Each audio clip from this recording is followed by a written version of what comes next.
Semuanya udah lengkap. Ya kalau sistem itu ya bangunan di gambar juga ada. Oh, mulai mainan.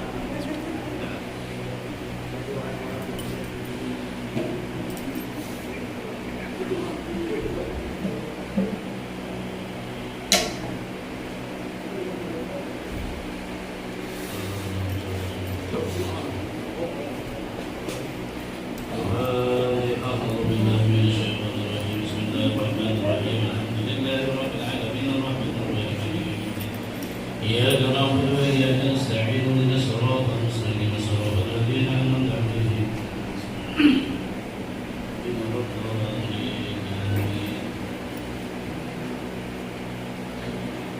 أستغفر الله العظيم لي ولوالدي ولأصحاب الحقوق الواجبة علي ولجميع المسلمين والمسلمات والمؤمنين والمؤمنات الأحياء منهم والأموات أستغفر الله العظيم لي ولوالدي ولأصحاب الحقوق الواجبة علي ولجميع المسلمين والمسلمات والمؤمنين والمؤمنات الأحياء منهم والأموات أستغفر الله العظيم لي ولوالدي ولأصحاب الحقوق الواجبة علي ولجميع المسلمين والمسلمات والمؤمنين والمؤمنات الأحياء منهم والأموات. الفاتحة إلى حضرة سيدنا رسول الله محمد بن عبد الله ورسول رسول الله والمهاجرين مع رسول الله ثم إلى روي سيدنا المهاجر إلى الله أحمد بن عيسى ثم إلى روي سيدنا الربيع المقدم محمد بن علي وعلى ورسوله وقروئه ثم إلى روح الحبيب علي بن محمد بن حسن الحبشي ووالدينا ووالديهم وأمواتنا وأمواتهم وأموات المسلمين أجمعين وإلى حضرة النبي الفاتحة.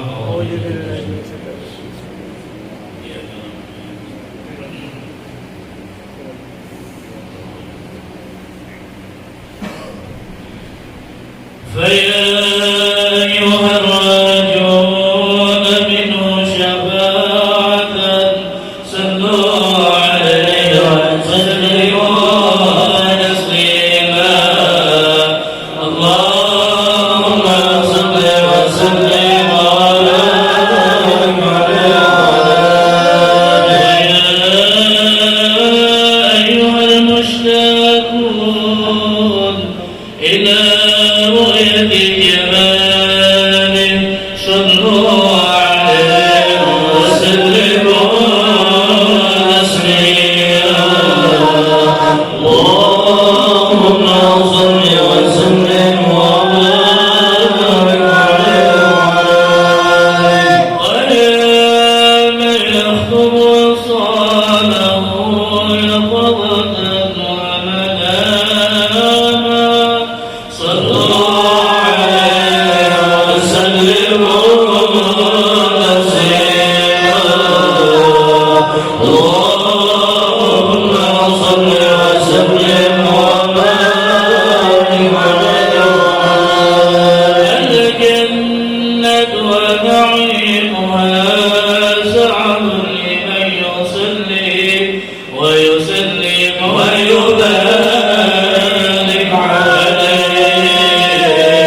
اللهم صل وسلم وبارك عليه وعلى رب صل على محمد أشرف بدر في الكون أشراق يا رب صل على محمد يا رب صل عليه وسلم رب صل على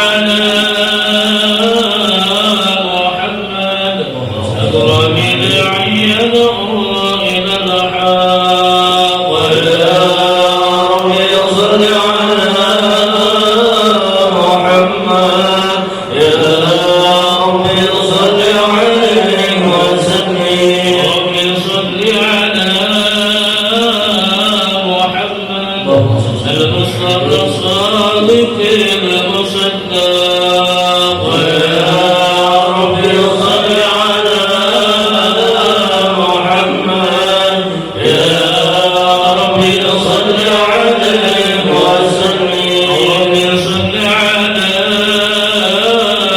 محمد أهل الغرام نقا وأسدا ويا رب صل على محمد يا رب صل عليه وسلم صل على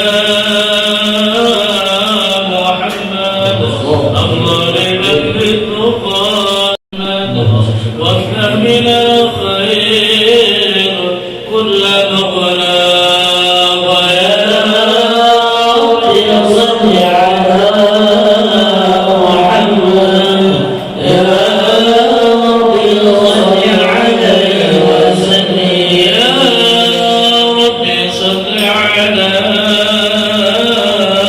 محمد وآله ومن بالنبي دعنا ويا رب صل على محمد يا رب صل عليه وسلم يا رب صل على محمد وآله ومن للحبيب يرشى ويا رب صل على محمد يا رب صل عليه وسلم رب صل على محمد ومن بحبل النبي وثاق يا رب صل على محمد يا رب صل عليه وسلم اللهم صل وسلم وبارك عليه وعلى أعوذ بالله من الشيطان الرجيم لقد جاءكم رسول من أنفسكم عزيز عليه ما عنتم حريص عليكم بالمؤمنين رؤوف رحيم العظيم إن الله وملائكته يصلون على النبي يا أيها الذين آمنوا صلوا عليه وسلموا تسليما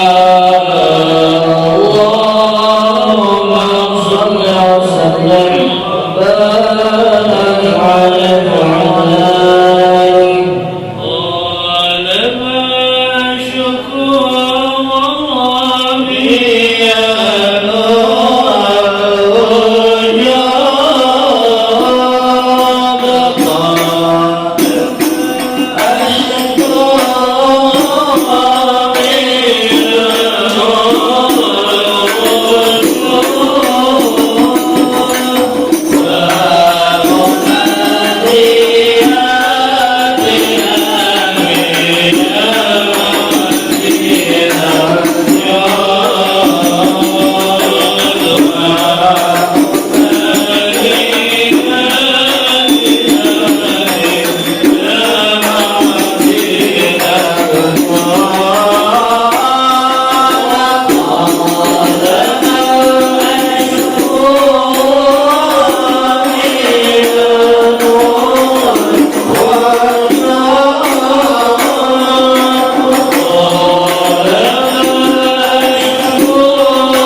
Yeah.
بسم الله الرحمن الرحيم الحمد لله القوي سلطانه الواقع برهانه المبسوط بالوجود كرمه وإحسانه تعالى مجده وأعظم شأنه خلق الخلق لحكمة وضع عليها علما وبسط له من فائد المنة ما جلس به في أقداره القسمة أرسل إليهم أشرف خلقه وأجل عبيده رحمة لعل الإرادة والأزلية من خلق هذا الأبد المحمود زاد شرف آثار شرفه في عوالم الشهادة والغيوب فما جل هذا المن الذي تقرب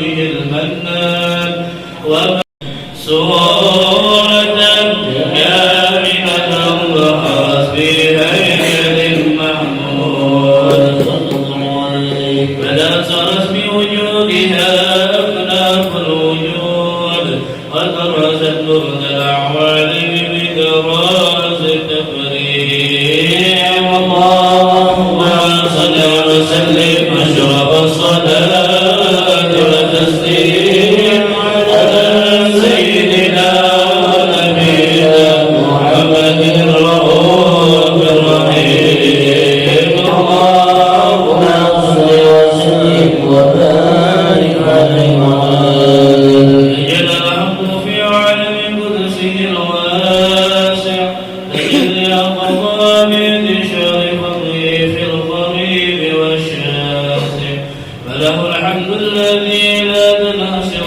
أفراده بتعداد ولا يمل تكراره بكثرة ترداد حيث أبرز من عالم الإمكان صورة هذا الإنسان ليتشرف بوجوده الثقلان فتنتشر أسراره في الأكوان فما من سر اتصل به قلب منيب إلا من سوابق فضل الله على هذا الحبيب يا على قلب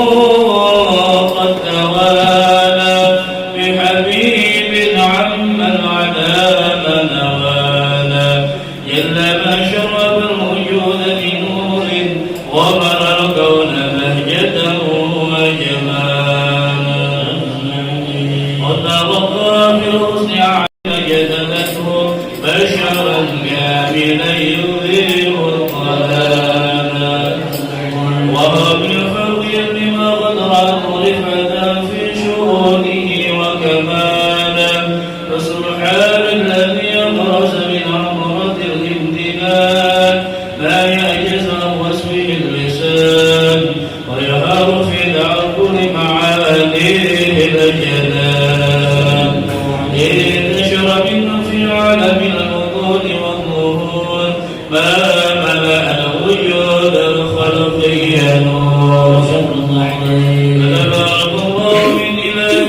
كريم بشرتنا آياته في الذكر الحكيم ببشارة لقد جاءكم رسول من أنفسكم عزيز عليه ما عنتم حريص عليكم بالمؤمنين رؤوف رحيم فما فجأت هذه البشارة وتلقاها بقلب سليم فقد هدي إلى صراط مستقيم اللهم صل وسلم أشرف الصلاة والتسليم على سيدنا ونبينا محمد الرؤوف الرحيم اللهم صل وسلم وبارك عليه وعلى آله وأشهد أن لا إله إلا الله وحده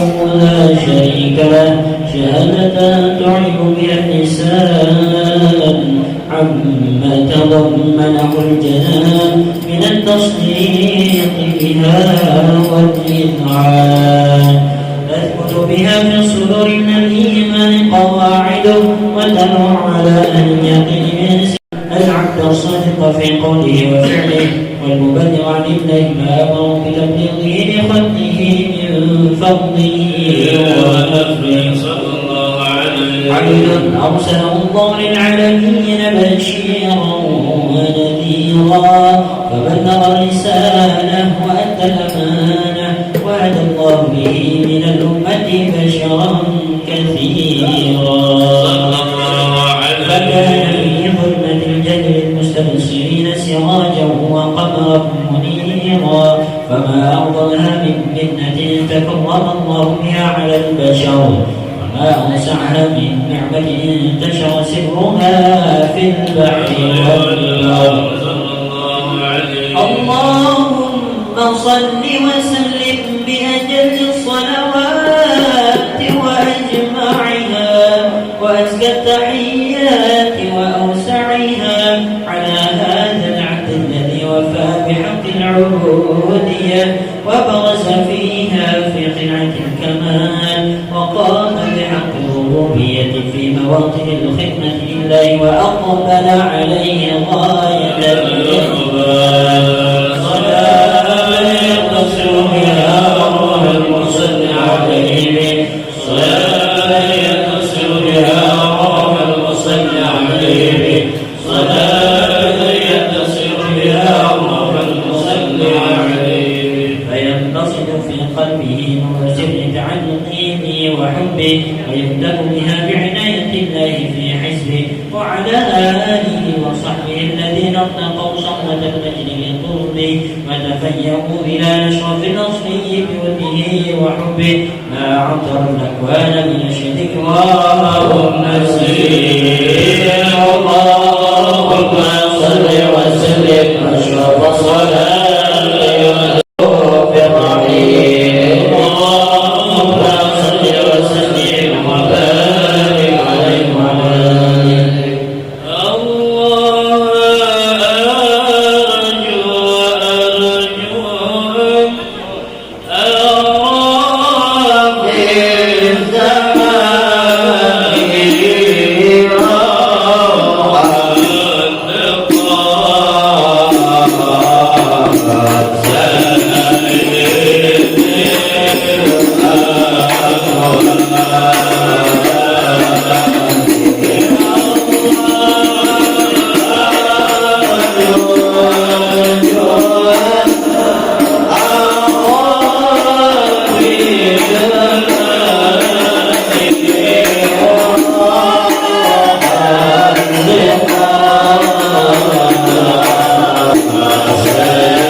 اللهم صل وسلم وبارك عليه وعلى آله.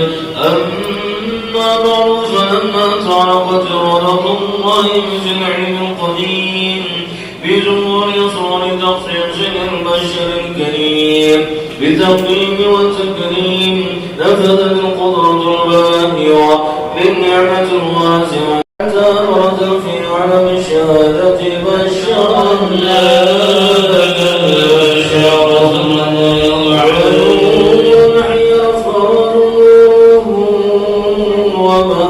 فتعلق ذمة الراقم لهذه الحروف بأن ينظر في هذا القرطاس ما هو لديهم من عجائب ذلك النور المعروف صلى الله عليه وسلم صلاة في عشر معشار الأوصاف في ذلك الموصوف تشويقا للسامعين من خواص المؤمنين وتريحا للمتعلقين بهذا النور المبين وإلا فلا تعرض الأقلام عن صعود خير الأنام ولكنها السيئات تروي ما حفظه من سير أشراف المخلوقين وما أخبر الله به في موضعه من الفضل الذي عم العالمين وبقي آياته في القول منشورة على مر الأيام والشهور والسنين داعي التعلق بهذه الحضرة الكريمة ولا يتشوق إلى السماء أوصافها العظيمة ولعل الله يغفر به المتكلم والسامع ولعل الله يغفر به المتكلم والسامع ولعل الله يغفر به المتكلم والسامع ويدخلني في شفاعة هذا النبي الشافع ويذر محالي بروح ذلك النعيم. اللهم صل وسلم وشرف الصلاة والتسليم على وغلان القدم أن يخط ما خرقكم فيه الأنام مما استفاده الفهم من صفة هذا العبد المحبوب الكامل وشمائل التي يحسن الشمائل وخلاصة أن نثبت ما بلغ إلينا في شأن هذا الحبيب من أخبار وآثار يتشرف بكتابته القلم والألفاظ ما تتنزه في حدائق الأسماء والأبصار وقد بلغنا في الحديث المشهورة أن أول شيء خلقه الله ونور المولى في هذه الصورة فنور هذا الحبيب أول مخلوق برز في العالم ومنه تفرع وجل خلقا بعد خلق فيما حدث وما تقادم.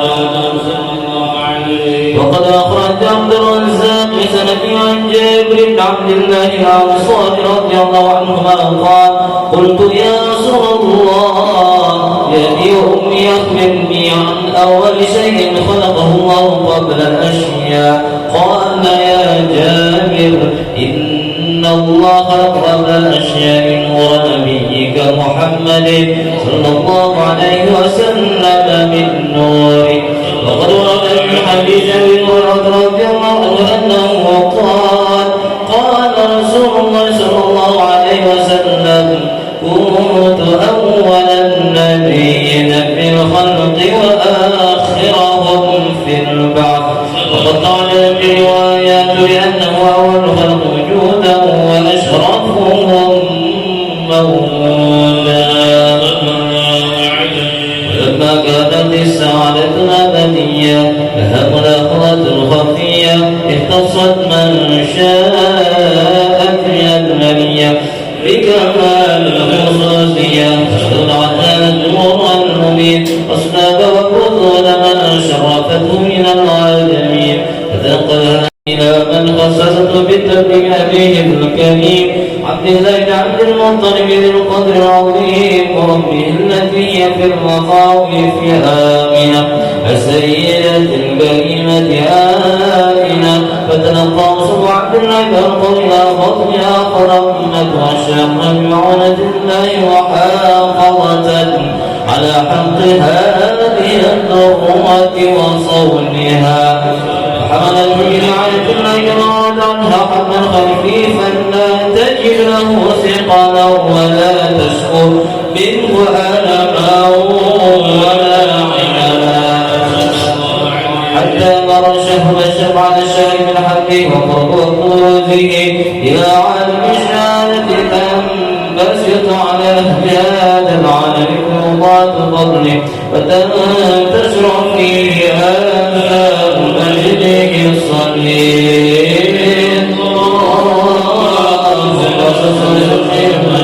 صلاة التسليم على سيد الأولين محمد الرسول الرحيم اللهم صل وسلم وبارك عليه وعلى إن في الجنة نهرا إلا الله الله لعلي وحسين وحسن الله الله لعلي وحسين وحسن الله الله إن في الجنة نهرا إلا الله لعلي وحسين وحسن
وبارك عليه وعلى آله.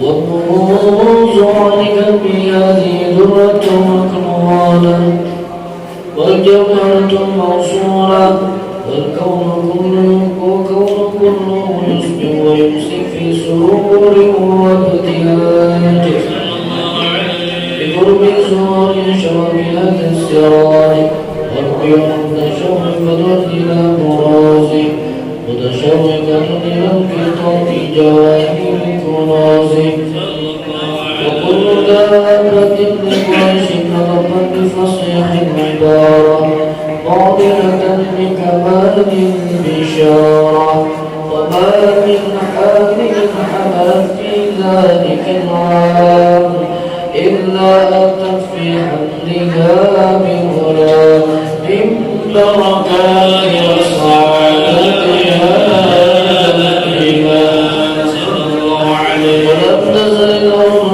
والسماء تزبخة بعطر الثرى بملقة أشرك البرية وبروزه من عالم الخفاء إلى عالم الزوار بعد تأكله في البطون والزوار فأظهر الله بالبطون مجد التكريم الله سبحانه العالم الكبير مائدة التشريف والتعظيم ببراجها البشر الكريم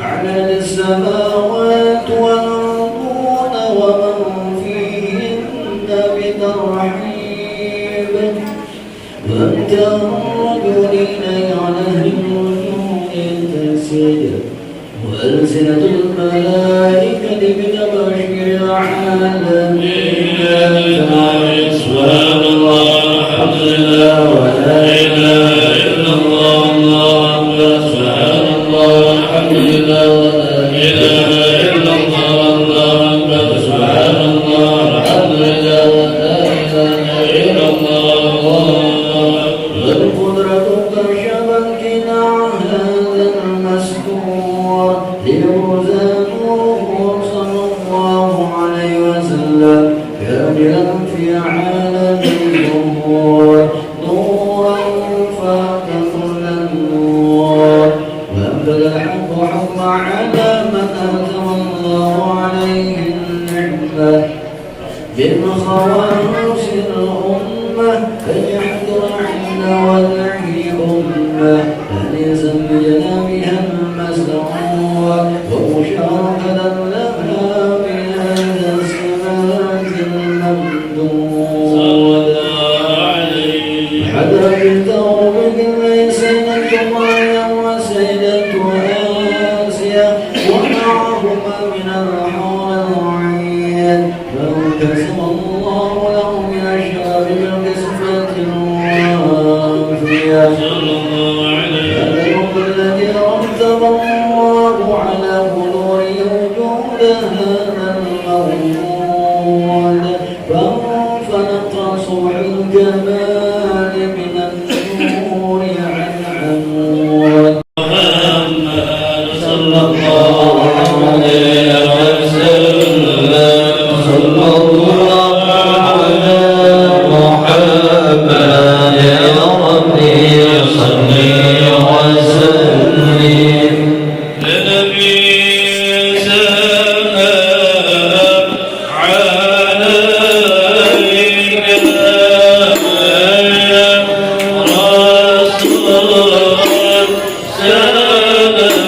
رسول سلام عليك يا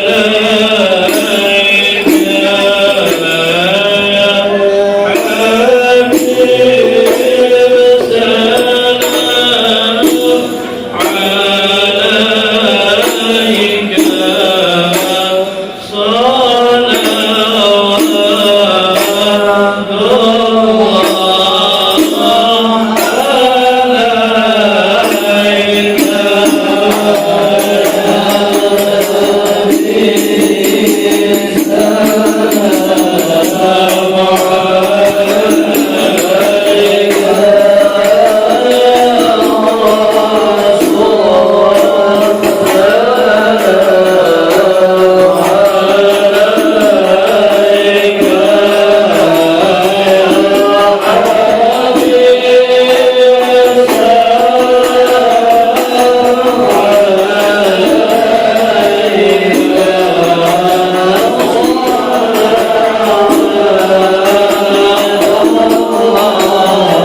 والأبد المهتدي على المعنى إذا دعاه المسكين وأجابه الرحيم باليتيم والأرملة وله عن سهولة أخلاقه الهيبة القوية التي ترتع منها فرائص الأقوياء من البرية ومن نشر دينه تعثر بالطرق والمنازل وبعرف ذكره فتضيقت المجالس والمحافل صلى الله عليه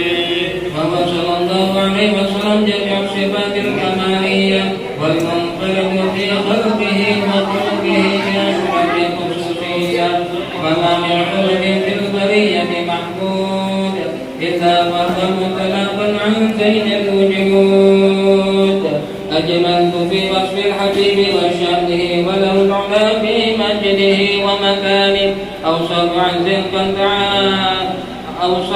زلقا تعالى مجدها أخذت على نجم السهام صلى الله عليه وقد انبسط الله في تدبير ما أراده العلم من وقوع مولد النبي الكريم وحكاية ما أكرم الله به هذا العبد المبرد من التهريم والتعظيم والخلق العظيم صلى الله عليه فحسن مني أن أمسك عنك الأكرام في هذا المقام وأقرأ السلام على سيد الأنام السلام عليك أيها النبي ورحمة الله وبركاته السلام عليك أيها النبي ورحمة الله وبركاته السلام عليك أيها النبي ورحمة الله وبركاته وبذلك يحسن القرب كما يحسن التقريب وعليه أفضل الصلاة والتسليم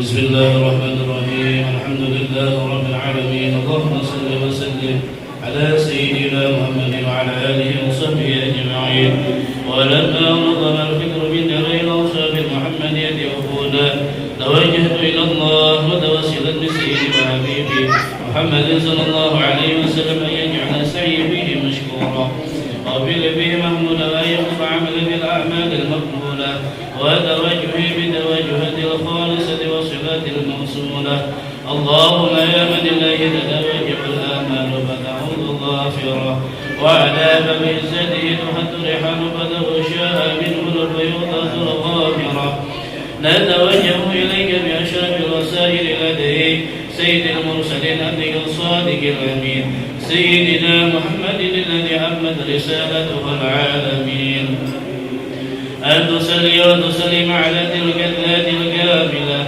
مستودع أمانتك وحفيظ سرك وحمل راية دعوتك الشاملة الأب الأكبر المحبوب لك والمخصص بالشرف الأكبر في كل موطن من موادن القرب ومظهر قاسم ذلك بعبادك وساجك وسير شانك لأهل ودادك سيد اللهم إنا نقدم إليك جهاد النبي الكريم ونتوسل إليك من شرف مقامه العظيم أن تلاحظنا بحركاتنا وسكناتنا بعين عنايتك وأن تحفظنا بجميع أطوارنا وتقرباتنا بجميع رعايتك وحسن وقايتك وأن تبلغنا من شرف القرب إليك وإلى هذا الحبيب غاية آمالنا وأن تتقبل منا ما تهربنا به من نياتنا وأعمالنا وأن تجعلنا بحضرة هذا الحبيب من الحاضرين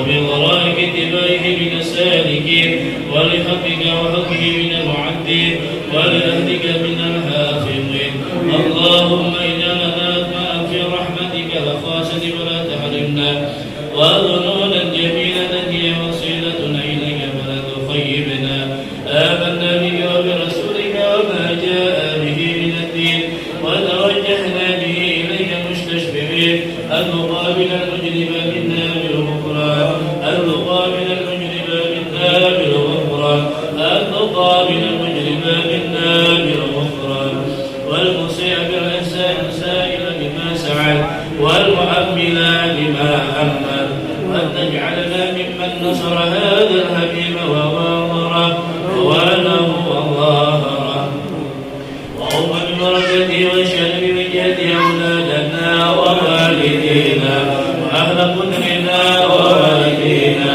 وجميع المسلمين والمسلمات والمؤمنين والمؤمنات في جميع الجهات وأدم راية الدين القومي بجميع الأبطال والمشهورة ومعالم الإسلام والإيمان بأهلها معمورة معا وصورا واغصب اللهم كربة المكروبين واقضي دين المدينين واغفر للمجرمين وتقبل توبة التائبين وانشر رحمتك على عبادك المؤمنين أجمعين واقض شر المعتدين والظالمين وبسط العدل بولاة الحق في جميع نواحي واجعلنا يا رب بالحسن الحصين من جميع البلايا واجعلنا يا رب بالحسن الحصين من جميع البلايا واجعلنا يا رب بالحسن الحصين من جميع البلايا وبالحسن العقيد من الذنوب والخطايا وأعلمنا بالعمل بطاعتك وصدق في خدمتك قائمين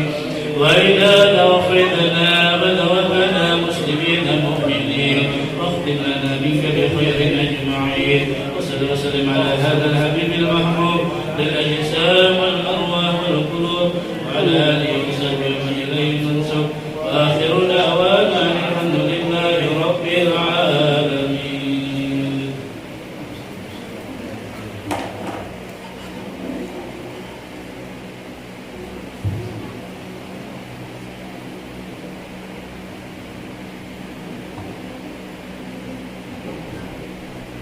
Bismillahirrahmanirrahim. Assalamualaikum warahmatullahi wabarakatuh.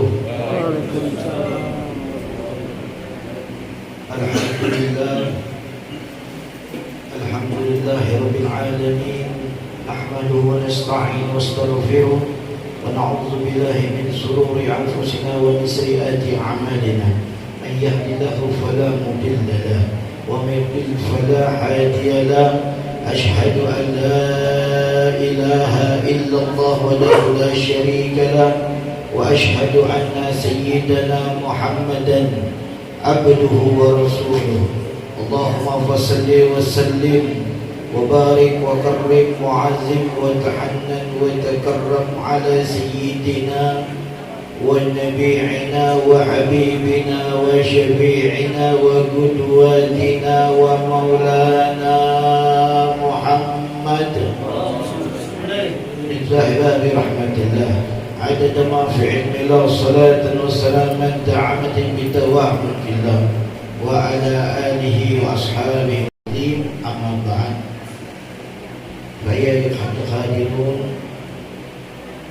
جماعة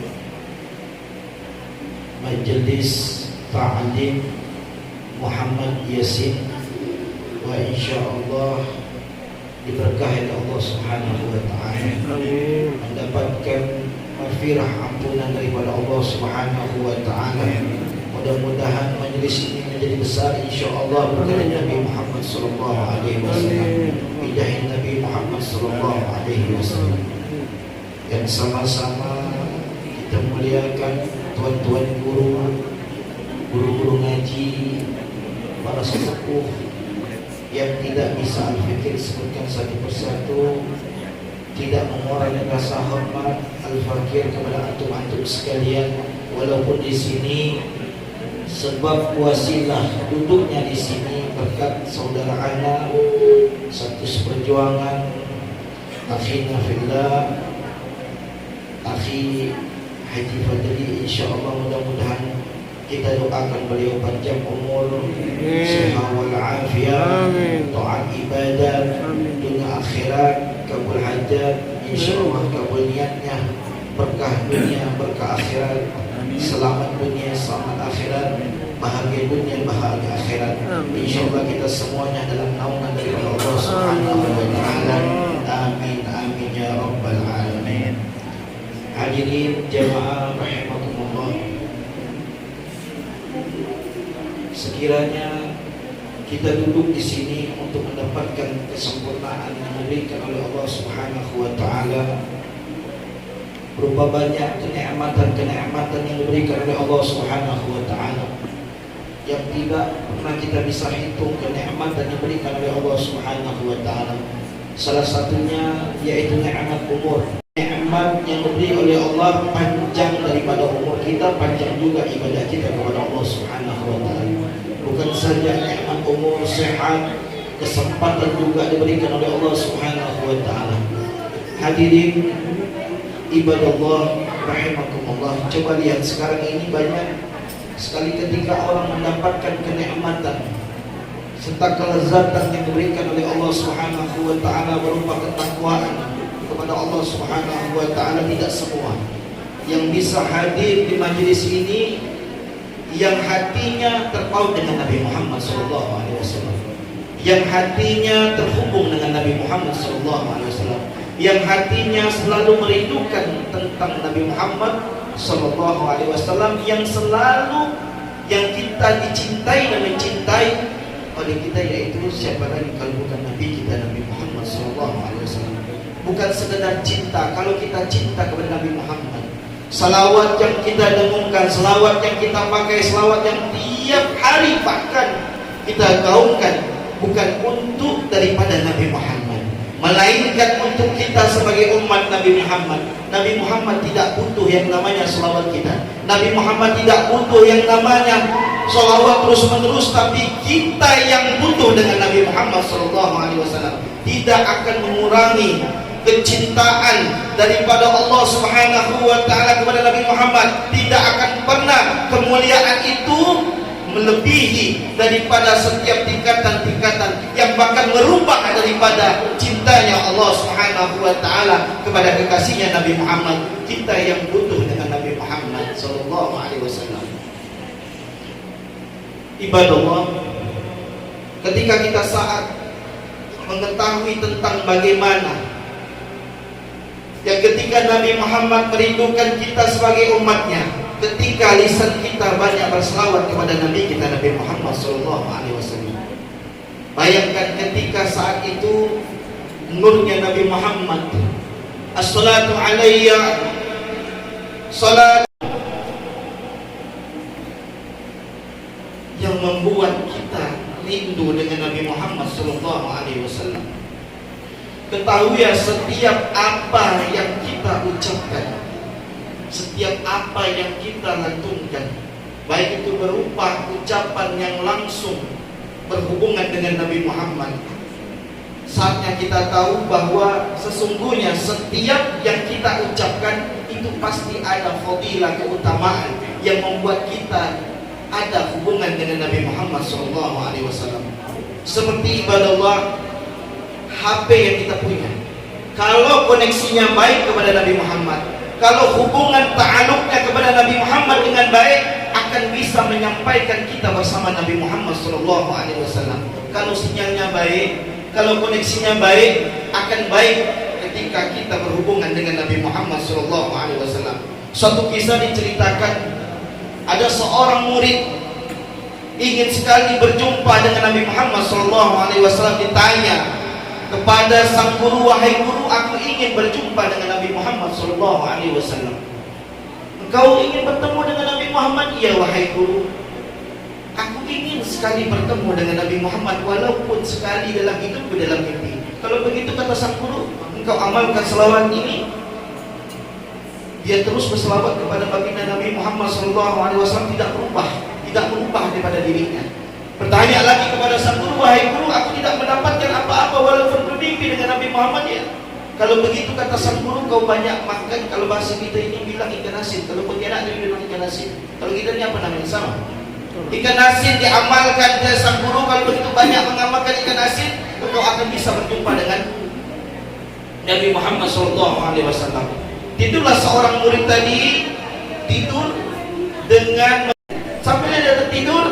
Apa yang kau rasakan? Sama sekali dia adukan kepada sang guru, wahai guru, aku tidak mendapati bermimpi dengan Nabi Muhammad. Kalau begitu apa yang kau rasakan?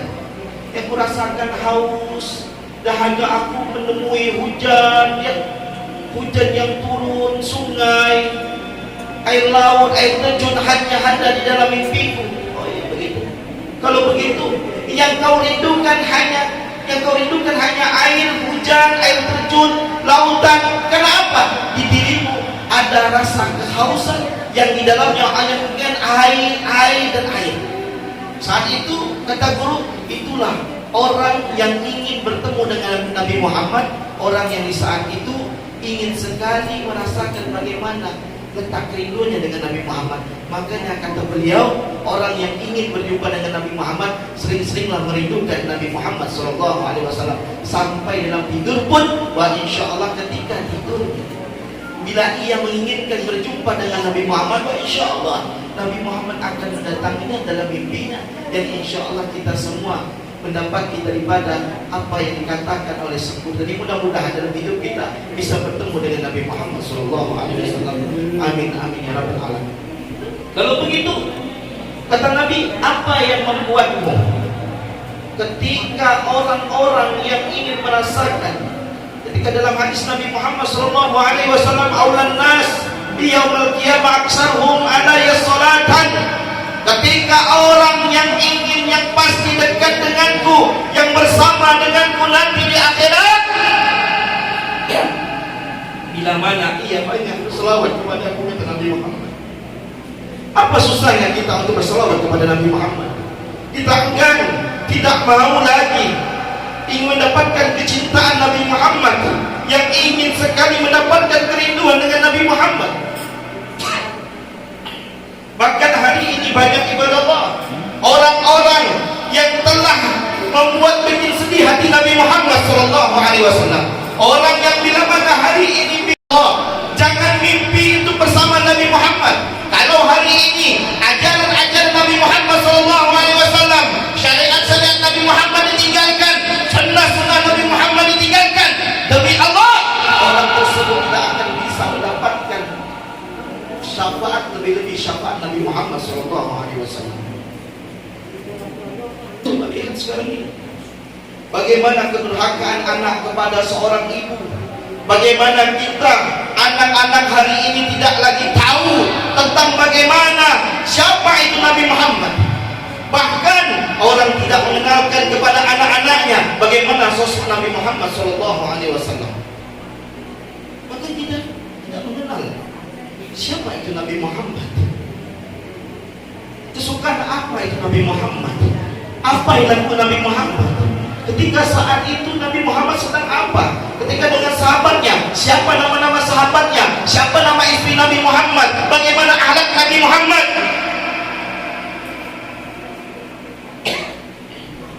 Ini yang kita tahu. Biarkan orang-orang di luar sana yang membenci akan maulid Rasul Muhammad SAW, biarkan mereka mengatakan bid'ah sekalipun sesat untuk kita. Tidak kita pedulikan, hanya cinta dan mahabbah terhadap Nabi Muhammad yang kita butuhkan. Kita buat hubungan dengan Nabi Muhammad SAW. Bagaimana bisa setiap apa-apa yang kita lakukan akan dicatat oleh malaikat-malaikat Allah. Wa inna alaikum la'abidin kiraman katibin, kata Allah. Ada sesungguhnya malaikat-malaikat Allah yang mengawasi pada amal baik kita, yang dicatat oleh malaikat-malaikat Allah, tidak akan terlepas dari catatan malaikat-malaikat Allah Subhanahu wa ta'ala. Biarkan mereka di luar sana ngomongnya seperti apa, bicara seperti apa tentang kecintaan. Maulid dikatakan bid'ah, ziarah kubur dikatakan bid'ah, tahlil dikatakan betul. Seakan mereka tahu pasti yang diajarkan oleh mereka karena ada hubungan dengan Nabi Muhammad. Kalau kita tidak melewati Nabi Muhammad, bayan kok sia-sia. Tidak ada hari ini yang tidak berhubungan dengan Nabi Muhammad, semuanya ada hubungannya dengan Nabi Muhammad SAW. Jangan main-main. Coba lihat sekarang ini. Kalau hal prinsip Bapak Ibu itu wajib kita harus ikuti. Berbeda masalah furu'. Kalau masalah usul harus betul-betul kita tahu dan paham. Kadang perbedaan menjadikan pecah belah, perbedaan itu akan menjadikan rahmat untuk kita. Tapi berbeda dengan usul. Kalau furu' itu wajib berbeda. Kalau usul prinsip tentang bagaimana la ilaha illallah Muhammad Rasulullah, tidak boleh selain daripada la ilaha illallah Muhammad Rasulullah. Kalau ada orang yang mengubah-ubah itu, keluar sesat, keluar dari Islam, selesai. Tapi berbeda dengan masalah furu'. Furu' itu dapat kita jabarkan kalau orang yang ngaji itu paham. Kalau furu' tentang masalah perbedaan, ada yang kunut, ada yang tidak. Ya, ada yang tarawihnya 20, ada tarawihnya 8 ditambah dengan witir. Itu perbedaan menjadikan rahmat. Kalau ditanya Al-Fakir, Habib, bagaimana keadaan yang benar? Apa yang pakai kunut atau yang tidak pakai kunut? Kalau Al-Fakir ditanya, yang tak pakai kunut benar, yang pakai kunut benar, yang tak benar tak sholat subuh. Betul? Betul? Lalu Habib tanya, Habib, bagaimana yang benar, sholat tarawihnya 20 atau 8 rakaat? 20 benar, 8 rakaat benar, yang tak benar tak sholat tarawih. Selesai, kelas. Betul? Itu. Tapi kalau Habib ditanya, Habib makanya 20 kita jelaskan ini pun. Tapi orang yang tidak senang, bahkan membid'ahkan, bahkan menyesatkan sekalipun, jangan sibuk dengan kita yang cinta, yang senang doyan dengan maulid. Kau tidak mau maulid, silakan tidur cukup di rumah, kunci pintu, selesai. Tidur di rumah. Jangan menghina-hina kami tentang maulid. Kami tahu bagaimana kecintaan kami kepada Nabi Muhammad SAW.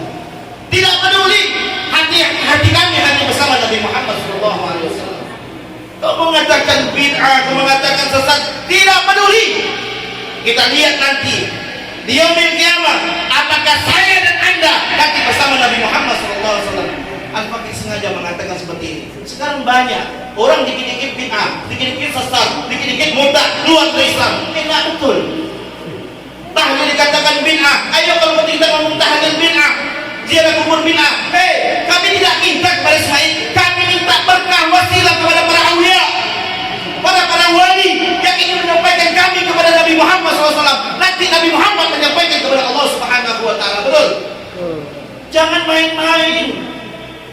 Kau tak senang dengan ziarah kubur, silakan. Kau tak senang dengan maulid, silakan. Kami tidak peduli, kami tidak sibuk. Bahkan kami tidak pernah mengurusi kamu tentang bagaimana kamu tidak suka dengan tahlil, tidak suka dengan maulid, tidak suka dengan ziarah kubur. Bagaimana bisa? Ini yang membuat perpecahan di antara tengah-tengah umat Islam saat ini. Ini yang membuat perbedaan yang menjadikan kita tidak kuat dalam ukhuwah Islamiyah kita. Kita mampu dipecah belah. Kita mampu hari ini demi Allah. Hari ini banyak orang-orang yang menggiring kita untuk menyesatkan kita, untuk diadu domba, biar mudah umat Nabi Muhammad pecah belah. Betul? Jangan. Bagaimana bisa nanti kita di hadapan Rasul Sallallahu Alaihi Wasallam? Kita malu dengan Nabi Muhammad. Berapa amalan yang kita punya? Apa ibadah yang kita bisa andalkan di hadapan Rasulullah? Hanya Rasulullah yang nanti dapat menolong kita, ibadah Allah. Tidak ada lain, tidak ada naungan selain naungan Nabi Muhammad SAW. Tidak ada tempat yang di situ, hanya Nabi Muhammad SAW. Kita menolong kita, ibadah Allah. Jangan kita hari ini bersedih-sedih akan tidak lagi, apakah kita tidak mau nanti bersentuhan tangan kita tangan Nabi Muhammad. Apakah kita tidak mau nanti berpelukan dengan badan suci Nabi Muhammad. Apakah kita tidak mau memandang wajah indah Nabi Muhammad. Tapi malah ulah kita hari ini bikin sedih hati Nabi Muhammad SAW. Karena maksiat-maksiat yang kita lakukan ibadah Allah. Karena perbuatan-perbuatan mencoreng hati Nabi Muhammad yang menghinakan diri kita. Tidak lagi Nabi Muhammad memandang kita. Apa yang bisa kita lakukan ibadah Allah? Tidak ada lain, tidak bukan hanya Nabi Muhammad nanti yang dapat menolong kita. Al-Fakir hari ini demi Allah, Kalaulah cuma mengadakan amal kita ibadah Allah, mengamalkan apa yang kita lakukan, tidak cukup. Tidak cukup. Hanya Nabi Muhammad. Apa yang bisa kita lakukan? Ibadah kita. Apakah kita lebih baik daripada ibadah orang-orang soleh dahulu? Apa kita ibadah lebih baik daripada orang-orang terdahulu? Tidak. Kalau kita mengandalkan hanya ibadah kita, tidak akan mampu kita bisa menghantarkan kita ke dalam surga Allah Subhanahu wa taala. Hanya Nabi Muhammad sallallahu alaihi wasallam dapat menolong kita ibadah Allah. Kita ingin hanya berjumpa dengan Nabi Muhammad. Tak mau kita hanya lahir.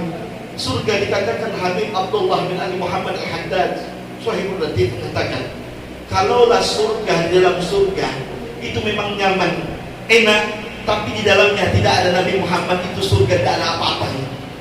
Di dalamnya hanya ingin di situ ada Nabi Muhammad, baru surga itu bisa enak. Bagaimana seorang yang hubungannya dengan Nabi Muhammad luar biasa. Ketika saat itu Nabi Muhammad merindukan kita sebagai umatnya. Ketika lihat saat bagaimana sakaratul maut Nabi Muhammad, najatnya Nabi Muhammad, ketika saat itu mengatakan ummati, bagaimana wahai Jibril, tanyakan bagaimana nanti sepeninggalanku, tanyakan kepada Allah Subhanahu wa taala bagaimana keadaanku nanti ketika peninggalanku, kata Nabi Muhammad. Nabi Muhammad hanya memikirkan kita. Tapi pertanyaannya hari ini, apakah sudah kita memikirkan Nabi Muhammad sallallahu alaihi wasallam? Sudahkah kita mengajarkan tentang baca tulis, tentang Al-Quran yang diajarkan oleh Nabi Muhammad? Sudah kita mengajarkan bagaimana cerita-cerita tentang biografi tentang Nabi Muhammad, kerinduan Nabi Muhammad kepada kita, sudah kita ajarkan kepada anak-anak kita? Tanyakan kepada diri kita. Hidup begitu singkat ibadah Allah, tidak akan pernah mungkin hari ini yang kita lakukan besok. Kita ingat-ingat tentang dosa-dosa kita. Bagaimana keadaan kita nanti besok berjumpa dengan Nabi Muhammad? Bagaimana keadaan kita nanti bersama Nabi Muhammad? Apakah kita diakui oleh Nabi Muhammad sebagai umatnya? Bahkan Nabi Muhammad memalingkan wajahnya kepada kita. Kemana lagi kita bernaung ibadah Allah? Hanya di situ Nabi Muhammad yang nanti memberikan syafaat kepada umatnya. Tidak ada Nabi, tidak ada Rasul selain Rasul sallallahu alaihi wasallam, yaitu Nabi Muhammad yang dapat memberikan naungan syafaat kepada kita. Apakah kita tidak rindu dengan Nabi Muhammad? Ayo perbanyak diri kita untuk berselawat kepada Nabi Muhammad sallallahu alaihi wasallam. Terus berhubungan dengan Nabi Muhammad. Mahabbah menjadikan kita, kecintaan, bagaimana rindu kita, kecintaan kita, ta'aluk kita kepada Nabi Muhammad sallallahu alaihi wasallam. Sungguh tidak ada tempat nanti tempatnya Nabi Muhammad. Ketahuilah, setiap yang kita lakukan akan diminta pertanggungjawaban oleh Allah Subhanahu wa taala. Ibadah yang paling baik yang bila mana saat itu ketika kita diperintahkan oleh Nabi kita Nabi Muhammad, wa huwal awal ibadah wa tawadu, kerjaannya menyembah ibadah yang berkumpul ta'ala wa kita khairan aliyasmut, khairan awliyasmut. Ketika saat itu yang kita hari ini dipinta oleh Nabi Muhammad, selain menjaga hati kita untuk tawadu, rendah hati, berzikir kepada Allah, makanya Nabi Muhammad itu dikatakan di dalam kitab yang dikabarkan oleh Habib Abdullah bin Ali Muhammad Al-Haddad, kalau zikir itu supaya manusia atau umat Nabi Muhammad tidak bosan, makanya zikir itu harus bisa. Artinya kalau kita senang dengan subhanallah walhamdulillah, zikir kepada Allah, diganti lagi besok, seandainya hari ini subhanallah, besok alhamdulillah, tahmid, tahlil, besoknya lagi la ilaha illallah, besoknya lagi mengucap Allahu akbar, la haula wala quwwata illa billah. Terus ada yang senang dengan salawat. Makanya sifat, kata Habib Abdullah, sifat manusia itu cepat bosan. Kalau kita senangnya hari ini dengan salawat, besok diganti dengan salawat terus, ya baik, bagus, baik, terus besok ganti lagi. Dekatkan diri kita kepada Allah dan Rasulnya. Mudah-mudahan kita ini bisa berkumpul dengan Nabi Muhammad SAW. Amin ya rabbal alamin. Yang terakhir, Al-Fakir berpesan, kalaulah kita nanti di akhir-akhir daripada kehidupan yang tumbuh, anak-anak kita pesankan kepada anak-anak kita, dunia ini hanya sifatnya sementara. Berikan pengetahuan, ajaran kepada anak-anak kita. Nah, bagaimana keutamaan Nabi Muhammad, senangkan mereka dengan pendidikan, lebih-lebih masukkan anaknya ke pondok pesantren. Jangan malu. Coba lihat sekarang ini banyak peredaran narkoba, minuman keras, obat-obat terlarang merajalela di setiap ini, di setiap tempat, di setiap daerah. Bahkan sekarang masuk kampung ke kampung. Dari segi narkobanya jangan tanya. Dari narkoba ini untuk masuk ke permen, makanan-makanan kecil, makanan ringan, itu ada narkoba sekarang ini. Kenalkan mereka, ajarkan mereka mengetahui tentang bagaimana ciri-ciri tentang tersebut. Kalau sudah otaknya ini nggak bagus, ya, otaknya ini sudah nggak bagus, dicekokin dengan minuman keras, dengan narkoba, tidak akan bisa menghafal sesuatu. Apalagi terlepas daripada pantauan kita sebagai orang tua. Sekarang ini banyak. Makanya ibu-ibu itu tarbiyah yang paling baik, yang pertama, terus kirim anak-anaknya untuk bagaimana? Untuk bisa kenal dengan agama dengan baik. Jangan tinggalkan.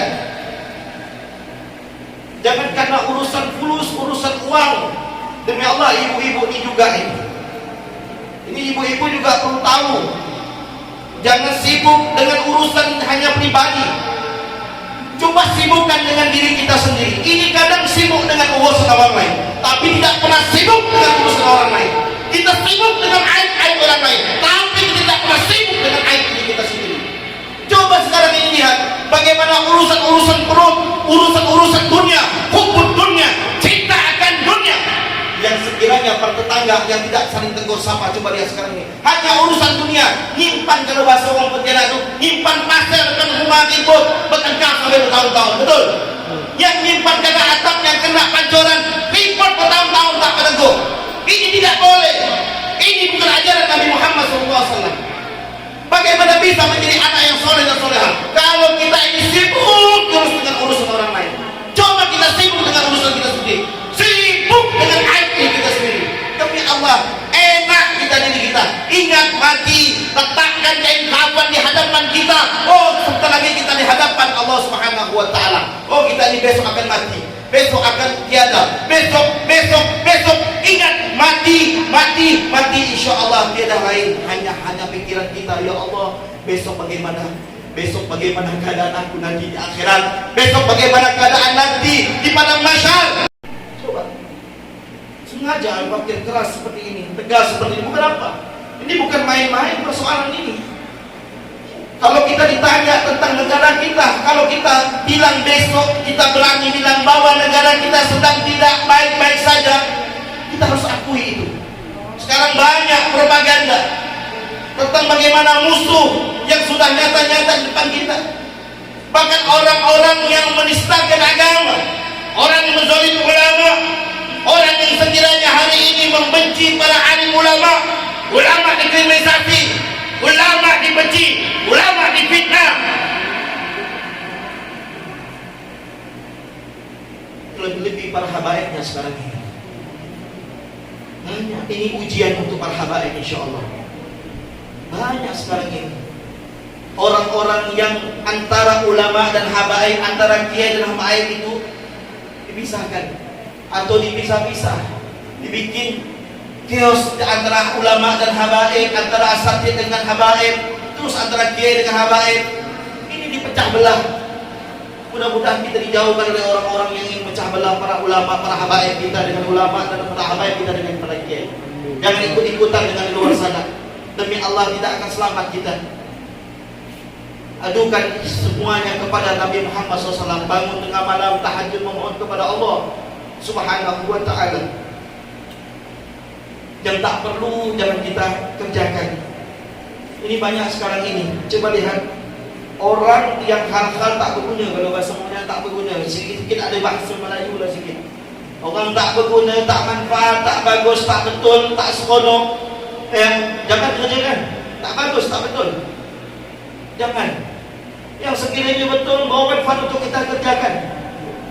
Nah, ibu-ibu juga jaga auratnya, jaga jilbabnya dengan baik, jaga akhlaknya, jaga adabnya terhadap suami. Ya, ajarkan kepada anak-anaknya tentang bagaimana kecintaan kepada Nabi Muhammad. Jangan menyesal nanti di akhirat. Ini sebuah cerita, bukan kenyataan, tapi nanti kita di hadapan Allah Subhanahu wa taala mengatakan, oh benar, ini nyata. Baru dunia menjadi cerita. Baru menyesal tidak gunanya. Ayo manfaatkan waktu yang diberikan oleh Allah ini. Jangan sia-siakan waktu yang diberikan oleh Allah ini. Tiap apa yang kita lakukan akan terus bertambah. Kalau hal yang seperti ini kita lakukan, musuh-musuh kita, orang yang benci akan kecintaan kepada Nabi Muhammad seperti maulid, baca burda, bersaudan, maulid Ihyaul Ulama, maulid tiba, mereka biarkan, tak ada urusan dengan kita. Kita terus jalan.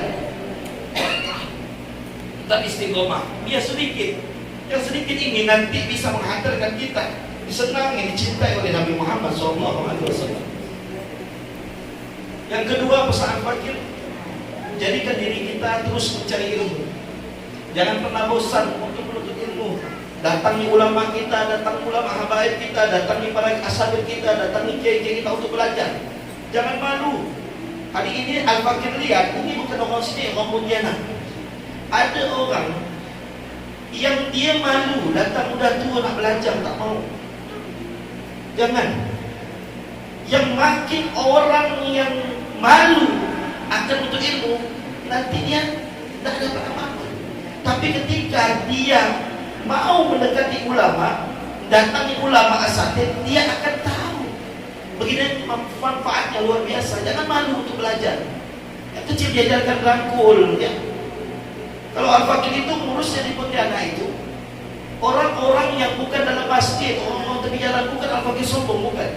Orang tepi jalan yang tiap hari tak ada tentu pasal, kalau bahasa umumnya tak ada tentu pasal, tak ada tentu wudu, yang tiap malam waktu dibuang percuma, ya, yang tatuan minuman keras itu Al-Fakir rangkul.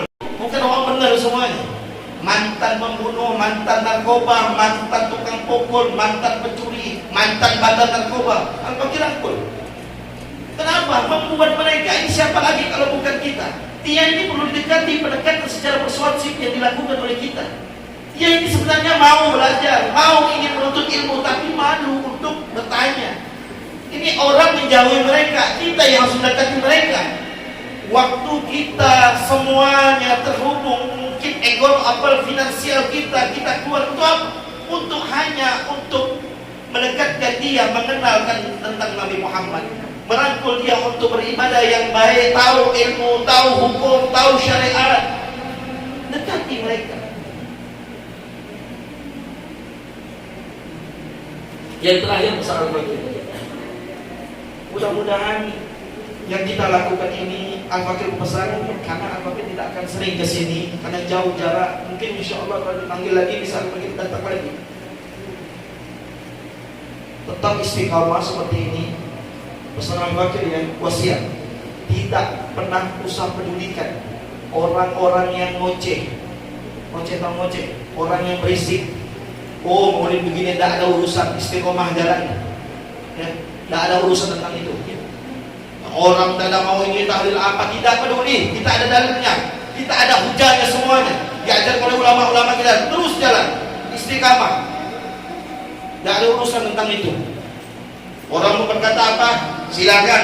Orang mau ngomong apa, silakan. Orang bicara apa, silakan. Tidak ada urusan. Jalan terus. Pesan wasiat Al-Fakir terakhir, jangan pernah tinggalkan sholat berjamaah di masjid ini. Yang sudah diberikan amanah terus. Yang laki-laki wajib di masjid, ya, kecuali ada uzurnya. Wajib di masjid. Yang perempuannya tempat selain tempat paling baik hanya masjid. Ada tempat yang lain. Ini masjid amanah buat kita. Baik yang di tengah lingkungan kita, apalagi yang di sebelah tetangga masjid. Hati-hati, jangan main-main. Semuanya akan diminta pertanggungjawaban oleh Allah Subhanahu wa taala. Cukup dari Al-Fakir. Mudah-mudahan ini jadi pengingat untuk Al-Fakir sendiri, dan mudah-mudahan kita semua, asatid kita, ustaz-ustaz kita, orang tua kita, guru-guru ngaji kita diberi kesehatan oleh Allah Subhanahu wa taala. Panjang umur dalam ketaatan kepada Allah Subhanahu wa taala. Mudah-mudahan Allah berikan keberkahan, kenikmatan, serta keselamatan berkah dunia akhirat, insyaallah kabul hajat, kabul niatnya insyaallah berkat Nabi Muhammad sallallahu alaihi wasallam, bijahid Nabi Muhammad sallallahu alaihi wasallam. Mudah-mudahan Al-Fakir doakan, Al-Fakir mohon izin insyaallah besok atau lusa Al-Fakir pulang, dan insyaallah doakan Al-Fakir sampai tetap istiqamah berdakwah di jalan Allah Subhanahu wa taala. Mudah-mudahan Al-Fakir doakan juga kalian semua dalam keadaan selamat, sehat, sentosa, bahagia dan akhirat insyaallah. Amin amin ya rabbal alamin. Wabillahi taufiq wal hidayah wal ridha wal inayah. Assalamualaikum warahmatullahi wabarakatuh. Waalaikumsalam. Bismillahirrahmanirrahim. Doa. Allahumma salli wa sallim ala Muhammadin wa ala alihi wa sahbihi. Alhamdulillahi rabbil alamin. Hamdaka fil majida. Ya rabbana lakal hamdu kama yanbaghi wa lillahi mu'azzim sultani. Allahumma salli wa sallim ala sayyidina Muhammad fil awwalin wal akhirin. Wa sallim wa sallim ala sayyidina Muhammad fil nabiy wal mursalin. Wa sallim wa sallim ala sayyidina Muhammad fil mala'il a'la. Amin. Allahumma salli wa sallim ala sayyidina Muhammadin wa ala alihi sayyidina Muhammad. Al-Tahibah al-Tahibah adada ma fi illallah salatu wa salam ala wa ala alihi wa sahbihi wa ala. Allahumma salli wa sallim ala sayyidina Muhammad al-Fatih khatimin lima salat nasir al-haq bil-haq wal-hadi ila siratal mustaqim. Allahumma ya hayyu ya qayyum ya mannan ya dzal jalali wal ikram. Allahumma ya hayyu ya qayyum ya mannan ya dzal jalali wal ikram. Allahumma ighfir lana wa li walidina warhamhum kama rabbayani muslimin wal muslimat wal mu'minin wal mu'minat al-ahya bi rahmatika ya arhamar rahimin. Allahumma fi ta'atika ya Allah, umurna fi dhir wa maqatil mukarramah wal madinatul munawwarah Nabi Muhammad sallallahu alaihi wa alihi wa sallam. Allahumma bi haqqi sayyidina Muhammad sallallahu alaihi wasallam, بركة النبي محمد صلى الله عليه وسلم، بجاه النبي محمد صلى الله عليه وسلم، في جماع في صحة والعافية والطاعة والعبادة الدنيا آخرة. رب الحجة بشكرك النبي محمد صلى الله عليه وسلم. اللهم يا حي يا كريم ربنا ظلمنا أنفسنا وإن لم تغفر لنا وترحمنا لكنا من الخاسرين. ربنا تحملنا ومنا بحق أنت خير الفاتحين. ربنا تقبل منا إنك السميع وتب علينا إنك أنت التواب الرحيم. واغفر لنا وارحمنا إنك أنت الغفور الرحيم. ربنا آتنا في الدنيا حسنة وفي الآخرة حسنة وقنا عذاب النار. أنت معبر يا عزيز يا غفار يا ستار يا برهان يا منان يا رب العالمين. وصلى الله على محمد النبي وعلى آله وصلى وسلم وهم فيها سبحانك يا رب يا سلام. وإن دعوانا الحمد لله رب العالمين. اللهم صل على سيدنا محمد، اللهم صل على رسولك سيدنا محمد، اللهم صل على رسولك سيدنا ونبينا وحبيبنا وشفيعنا ومولانا